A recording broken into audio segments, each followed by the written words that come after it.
தான் களியங்காட்டு நீலினின்னும் அவ ரொம்ப வருஷமா சாகாவரத்தோட தப்பு செய்யற எல்லாரையும் தண்டிச்சிட்டு இருக்கான்னு சொல்றாரு. இந்த பக்கம் ஹீரோயின் அவளை கடத்திட்டு வந்த எல்லார் உடம்புல இருந்தும் ரத்தத்தை குடிக்கிறா. இப்போதான் ஹீரோவுக்கும் நமக்குமே தெரியுது இவ தான் களிகாட்டு நீலினின்னு.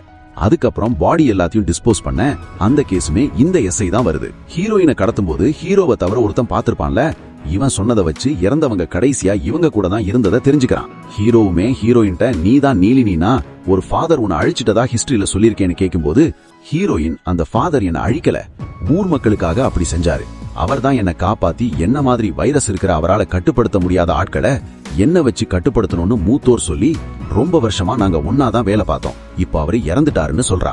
இந்த பக்கம் அந்த எஸ்ஐ ஹீரோயின் வீட்டுக்கு வந்து அவளை பத்தி எல்லா விஷயத்தையும் தெரிஞ்சுக்கிறான். அதுக்கப்புறம் அவ அங்கிருந்து கிளம்பலான்னு போகும்போது ஹீரோயின் கலெக்டா வந்து அவன் கைய கடிச்சதுல எப்படியோ தப்பிச்சு போயிடுறா. அப்படி வெளியே வந்தவன் ஹீரோயினை பத்தின விஷயத்த மீடியால சொல்லிடுறான். இதை எல்லாத்தையுமே ஹீரோயின் மாதிரி சக்தி இருக்கிற எல்லாருமே பாக்குறாங்க. இன்னொரு பக்கம் எஸ்ஐயும் ஹீரோயின் கடிச்சனால அந்த வைரஸ்னால பாதிக்கப்படுறான். ஹீரோயினை சேஃபான இடத்துக்கு கூட்டிட்டு போறதுக்கு ஹீரோயின் மாதிரி சக்தி வச்சிருக்கிற டோனோ தாமஸ் அங்க வராரு. கரெக்டா இந்த இடத்துக்கு எஸ்ஐயும் வர ஹீரோயினுக்கு எஸ்ஐயும் அந்த மாதிரி மாறிட்டு இருக்கான்னு தெரிய வருது. ஹீரோயினும் சேஃபா எந்த இடத்துக்கு வந்திருக்காங்க, அந்த ஃபாதரோட இடத்துக்கு தான் வந்திருக்காங்க.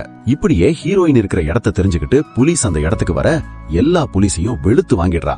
அந்த இடத்துக்கும் ஹீரோயின் மாதிரியே மாறுமே எஸ்ஐ வந்துட்டு என்ன உன்னோட தலைவன் கிட்ட கூட்டிட்டு போன்னு சொல்ல ஹீரோயினும் அது முடியாதுன்னு சொல்லி சண்டை போடுறா. புதுசா கன்வெர்ட் ஆனனால ஹீரோயினை விட எஸ்ஐக்கு சக்தி அதிகமா இருக்கு. ஆனாலும் எப்படியோ ஹீரோயின் எஸ்ஐய கொன்னுடுறா. அதுக்கப்புறம் அவனை பாக்ஸ்ல போட்டு லாக் பண்ணிட்டு ஹீரோ கிட்ட இனிமே நீ என் கூட இருக்க வேண்டாம்னு சொல்லி அனுப்பி வச்சிடறா. அப்படியே கட் பண்ணா இன்னொரு பக்கம் துல்கர் ஒரு 5 பேரை பொளந்து தள்ளிட்டு இருக்காரு. அவருமே ஹீரோயின் மாதிரி கன்வெர்ட் ஆன மாதிரி தான் காட்டுறாங்க. கடைசியில இந்த மூத்தோர் யாரு, ஹீரோயின் எதுக்காக இந்த ஊருக்கு வந்தா, துல்கரும் டோனோ தாமஸும் யாரு, இந்த மாதிரி பல கேள்விகளோட செகண்ட் பார்ட்டுக்கு லீடு கொடுத்து முடிக்கிறார்.